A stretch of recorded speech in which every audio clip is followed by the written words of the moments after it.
Okay, looks like everything's working at last. So I'm going to talk about handrails because we have this nice handrail up there that people are looking at. So handrails in Revit under the railing tool, they give you this, let's make it a curve. They give you this basic handrail. Let's make it there, something like that. Which everybody knows and loves because it's so beautiful. But it doesn't really work for that many situations because you don't often see a handrail that's made completely out of square elements, whatever they are.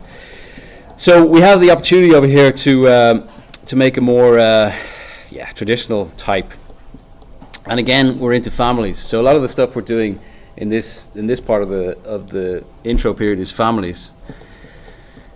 So we're going to set up a family, and the first thing we're going to do is set up the individual balusters so that they go in place the way we want them to go. So I go into New, Family, and we have all our templates here. Hopefully, if you've got your English template set up. Yeah? Oh yeah, okay, sorry, I didn't realize it. Let me just hold pause there. Okay, so we have at the top here we've got metric baluster panel, metric baluster post. So we've got a few different types, and we only need to talk about metric baluster for today. So I'm going to open that up, and we have this kind of elevation view set up. This is the left elevation of the template, and it has some angles in it for dealing with stairs and so on, because you're making a handrail, you don't want it just to go straight, you want it to be able to go up the stairs as well without having to do any more work. So it's quite a simple process. We have the baluster height here, we've got what's called a reference plane. There's a reference plane for the top, and down here at the other green line we've got a reference plane for the bottom.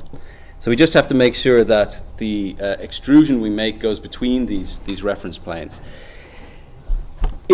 And you have to make an extrusion to start with. I don't know if anybody's been playing with this, but if you start by making a rotation, it won't work correctly for insertion into the railing. So the first thing I'm going to do is go into the reference level, which is the top view of the family editor. I'm going to type zoom all so we can see the crosshairs there. And like always, this is where the element is going to be inserted. So if I come over to create, we have all our little modeling tools over here. So I'm going to start off by making a solid extrusion, which is we draw a shape on the ground and then we just extrude it up. So extrusion. And I'm going to make a circular extrusion. And we're going to use the center of where the crosshairs cross each other, and we'll make something that's, let's make it 7 millimeters radius. Over here we've got extrusion end and extrusion start, so we can actually type in what we want or how high we want this extrusion to be, but I'm not going to do that right now, and I'll show you why in a second. I'm just going to accept the extrusion as it is. And if I go into the 3D view, there it is, it's just a kind of a pipe. But now if I go back into the elevation view, you can see that it doesn't go anywhere near the where we want it to be. And this is actually where you do it, because you don't want it to be a specific height. You want it to be at a height that follows whatever height you set the handrail to be. So you want it to be able to squash and stretch based on what you want it to do. So we need to align it to the reference planes, because these reference planes are what move up and down when you type in the parameters in your project as to how high you want the railing to be. So I'm going to align the top of it to the top reference plane here. So I just go up and press the align button, and this is where I always do it backwards as I was doing yesterday. So I think I've learned my lesson. So this one, and you see it shoots up to the reference plane, and then I'm going to lock it in place. So I'm just going to lock it so that it always is stuck to the reference plane there. And I'm going to do the same thing at the bottom, even though it's not going to move. And I'm going to make sure I don't touch the reference level. I'm going to tab until I get the reference plane. Do you see that? I want to make sure I choose the right line. So So I'm selecting the reference plane, and I'm going to select this, and I'm going to lock it. So it's locked from the bottom to the top. Okay. So let's just save that now. Save as family in my project folder. I'm just going to call it assembly baluster, and save. And if I just load that into the project as it is, we can insert it, replacing some of these square balusters in here, and just do that first of all, just to see how it goes. So I'm going to select this railing. I'm going to edit the type and duplicate it, and we'll call it assembly railing. And we have two main options under the railing dialog. One is rails, which is the ones that run along, and the other is balusters, which are the vertical elements. So I select on baluster placement. You can see that the main baluster family up here is set to square. We've also got a start post option, a corner post option, and an end post option, because often when you get to turning a corner in a railing, you want to have a different type of construction on the corner there. So let's just, for the main one here, let's just select assembly baluster, and we'll just leave it like that for the moment. And you can see that these balusters have changed to the circular one. So we've made this very simple option in there. So let's try and go in there and give it some kind of form that's something similar to the carved ones up in the assembly hall. So I'm going to come back up here, go back into assembly baluster elevation. Now we've got the extrusion in place, and we know it's going to stretch in the correct way. We can start to add modeling to it. So I'm going to go into create, and this time around we're going to make it a revolve. So I'm going to make a revolve around the baluster. So first thing we do is we need to pick a plane. So it needs to know what plane we're drawing in. Are we drawing from the top, are we drawing from the side, or what side we're going to draw from? So since we're in the left view, I'm going to say reference plane is the center of the left-right view. Press OK. And now we get the two options, boundary line and axis line. Axis line is the line that your boundary line is going to revolve around to create the shape you want. Okay. So let's start by drawing the boundary line. I'm going to start just underneath the extrusion, because we want to give it a little bit of play, so that when it gets stretched based on the height of the baluster, at least there's a certain amount of play in there. So I'm just going to start making some kind of a molding that's related to I don't know. Of course, you guys have measured all this stuff, so you're going to be doing it perfectly, but I'm just going to fake it. So let's just give it a certain amount, and let's give it a little bit of a slant down here, like that. There.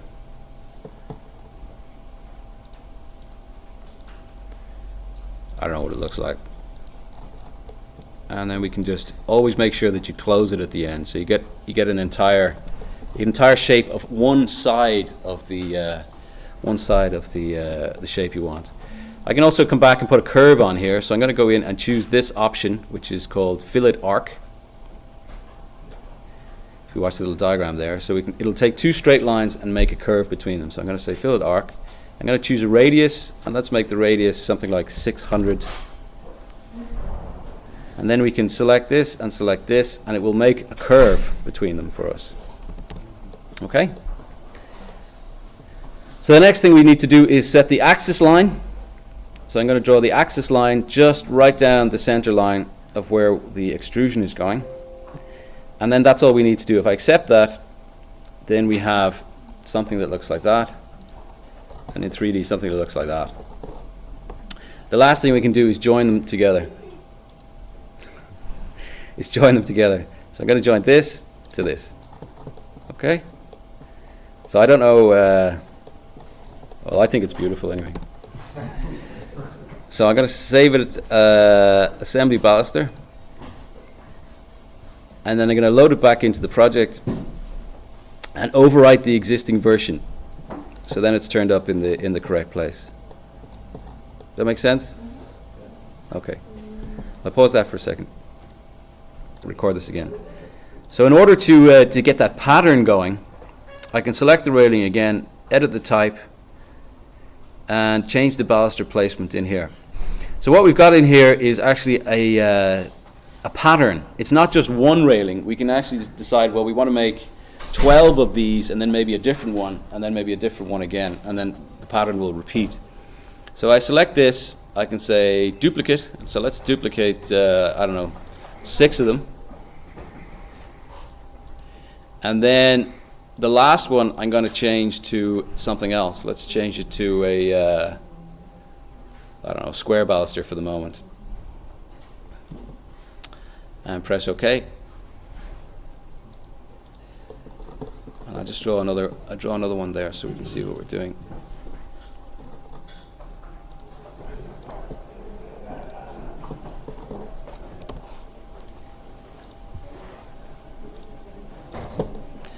So you can see in there we've got a square baluster, and then we've got some of these curved ones, and then we've got another square one, and then curved, and so on and so on. So we can change it so there's more than one baluster in there. There's as many balusters as you want, as long as they're a repeating pattern.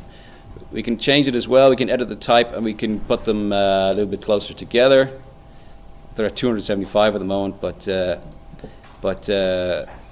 we can effectively change that as much as we want. So that's the balusters. Does that make sense?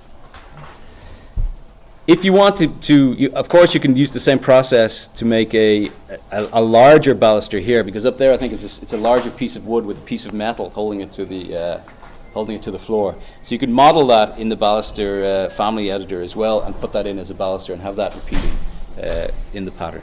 Okay. So the next thing we have is the top of the handrail, and we can modify that like we did many times last semester, just by making a profile. So I'll just go through that just as a bit of revision. So I'm going to go into new family. We go into metric profile.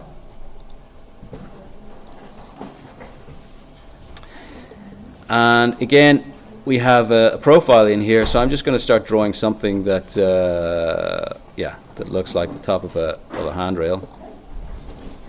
I'll just do it quickly. So I'm only going to do one side of it because we want to mirror it. So I'm going to select what I've drawn. I'm going to use this mirror by pick axis. And give it a name, save as family, call it assembly rail.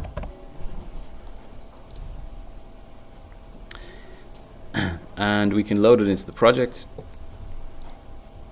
So the profile is in the project. So now we have a profile in the project, and we can use that for skirting, a wall sweep, anything that basically runs along, we can use that profile for.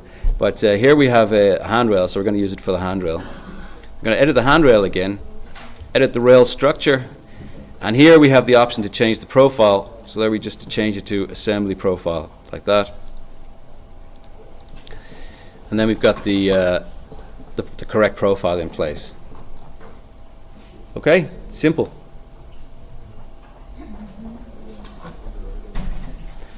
Okay.